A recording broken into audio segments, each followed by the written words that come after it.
Hey guys, Adam with Land & Legacy here at the Buck Factory in Kentucky. We were here back in June for a field event, came back to work on the whole property and write up a management plan.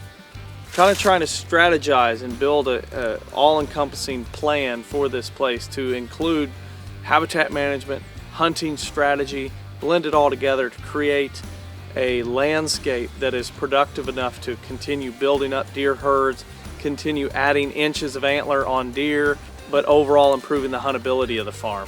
Several guys are going to be hunting here at a time, so we're trying to maximize the productiveness of this farm. Kind of food plot wise, still a tremendous amount of forage for a deer here that they didn't plant, just naturally occurring. So once again, would this be more beneficial for a whitetail deer if this was all sprayed and drilled in soybeans? I would say no, because they would get overbrowsed. Imagine we take an egg and we crack it and we put it in a pan. You're gonna see the yolk, the yellow part. That's your bedding cut. That's your designated bedding area. The white is the TSI around that. We've created destination dense bedding cover, and we've surrounded it with comfort cover that they wanna pass through and feel like they're comfortable and secure going through. Not all white oaks are good white oaks. Not all white oaks are gonna produce acorns. 39% of white oaks make 70% of the acorns. You can blow this and clear this about as fast as you can walk it. You can do this in January if you get good dry days, knock off a ton of it, and then the morning you burn, you have a few leaves that get scattered back across this, and again, just as fast as you can walk. Move them off. This is where all the food is now. There's no food anywhere else. It's No. in these clear cuts. Yeah. Clear cuts are an amazing thing, and I think everybody who's ever hunted in the South knows that there's power in a clear cut. Yeah. We need to control our invasives, probably with drone application, but outside of that, we're just gonna keep burning it and keep it in this manageable state that's very productive. Yeah. And it benefits turkeys, benefits deer. Great work already getting started. Done some great clear cuts, added food plots, continue adding trails, done some prescribed fire, but we're trying to take it a couple steps forward to make it even better. So one of our big things is adding destination bedding, not just kind of leaving it up to wherever they want to bed, but identifying areas in this terrain that they naturally want to bed, go in and improving the habitat to making it even better. So turning good spots into great spots, building off of the clear cuts, making a few food plots out in the middle of them where the access is still good, building a plan to where we can get in and out multiple spots. I know there's a lot of people that watch and listen that there's lots of people that hunt the farm or multiple people. So if you've got one guy who wants to hunt a ridge, well, anybody who's going on past him is ultimately causing a hindrance to the first stop, the first destination hunt. So trying to lay out this plan to where everybody's in the chips, if you will. Trying to lay it out to where there's lots of daylight activity, and we turn this into a truly unmatched landscape here in Western Kentucky.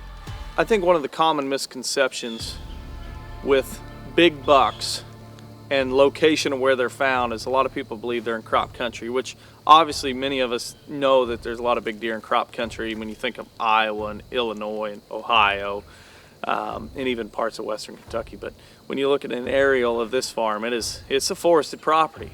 But our goal is to prove that big deer can be grown in forest just as easily or be as common as they are in crop country. And it really takes strict hunter management and hunting management, removing competition of lots of does, removing cull bucks or bully bucks, and letting deer get that age. Changing the overall age structure of the neighborhood is the #1 thing to try to increase the number of big bucks on the property. So even though we're a forested property and lots of terrain, it's not your typical cookie cutter where a big buck's found.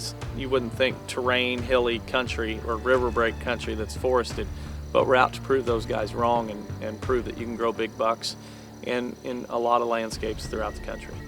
Whenever we're going by these areas, we're like thinking about a food plot here, be sure to point them out. Right down the river and then popping in over here with the southeast wind, because the thermals are naturally falling to the river, so they're going to come through here. So if you get on this side with any kind of east wind, and we've done habitat work up here and here, we've got a great bottom field food plot with our scent naturally falling down this way.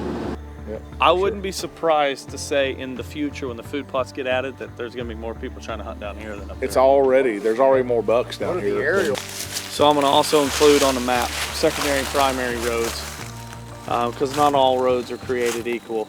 I see a lot of roads that it's like, yeah, that's a great road, but you should have stayed off of it starting mid-September. The only time you should travel them is if you're going to track a deer, or you're hauling it out, or you're driving down the tractor to go and do something. But it's not one of those that you should just, your wife and your kids came over for the weekend and they're staying at the farm. You're like, oh yeah, we can ride all these roads. Like, let's use the boundary roads. So it's a good thing, especially for you guys. You've got multiple guys as a kind of a reminder for all of you. Hey, like this road right here is not one that I'd be traveling during hunting season. Yeah. It's like, yeah, maybe if I'm slipping down to hunt a new food plot, or I'm slipping down to hunt near a bedding cut, but it's not one I drive a Can-Am through. It's this great little pinch down right here with the creek. You don't even have to do anything really. You can just And I hunt. think that's where a lot of people mess up. That's exactly right. They come in here and they're like, oh, look at this. Let's knock down these trees and make a food plot. It's like, they're already in here. We don't have to do anything. Yeah. We're going diversity, diversity, diversity. So not only are we diversifying our timber management, whether it be hack and squirt or clear cuts or just light TSI, or a small clear cut. So we've got our big ones that may be 20 acres, but now we're going down to half-acre bedding cuts, which are going to resemble the clear cuts but have a little bit more hinge cutting involved. We're going to diversify the food plot. So instead of just planting wheat and brassicas, we're going to plant some perennial clovers and add brassicas to those. We're going to plant annual blends. We're going to plant monoculture soybeans. We're going to plant a whole diversity of different types depending on what that site needs. So if we've got weeds, we're going to plant monoculture beans to get those weeds under control.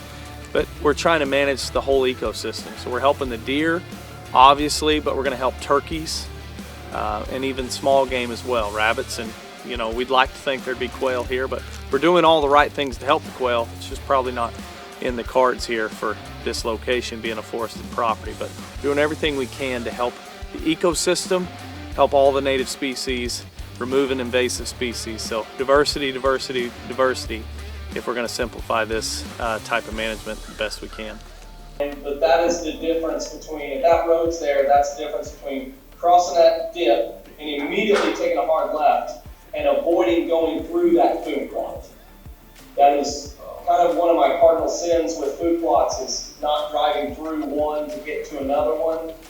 All of these are great spots. It's basically cat and mouse. I mean, right here, man, on this little portion, he could hunt his heart out in November playing cat and mouse with a big deer. All you need is the grip torches ready, the walkie-talkies charged, and coordinating schedules. We do a weekly podcast, Land and Legacy. If you want to find us there, you can hear all about this work that we're talking about, how to implement it, where to lay it out, as well as find us on Whitetail Properties YouTube channel, search Land Beat, and look up all kinds of different topics that we've covered through the Land Beat series with Whitetail Properties YouTube channel, or you can check us out on social media just by searching Land and Legacy.